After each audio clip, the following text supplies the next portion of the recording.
We're going to show a lateral raise with a band. Depending on your band thickness, obviously, they are going to be harder or easier. I have a pretty thick band, so these monster bands are going to be a little bit more difficult than something like a TheraBand. You can go to whatever you can tolerate, and what I'd really recommend is just shortening the range of motion if it's really difficult. So if you have a heavier band and you can't get all the way up to 90 degrees, that's totally okay, because most strength training is mid-range anyways, and you guys are doing your cars all the time to make sure you are maintaining all of your other ranges of motion. And we do a lot of pressing so that you make sure your strength is still being pushed in other ways.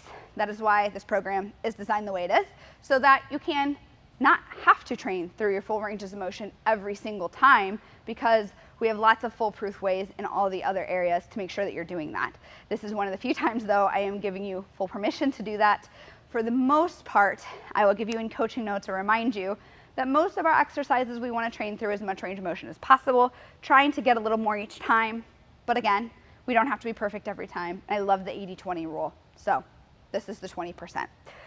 Make sure your band is attached to something that's sturdy. From here, you can lean away a little bit if you want, but you're really just coming up to the full 90 degrees or what you can. You can let it come in front of you a little bit and come out and slow on the way down. What we are trying to make sure we are doing is not go forwards like this.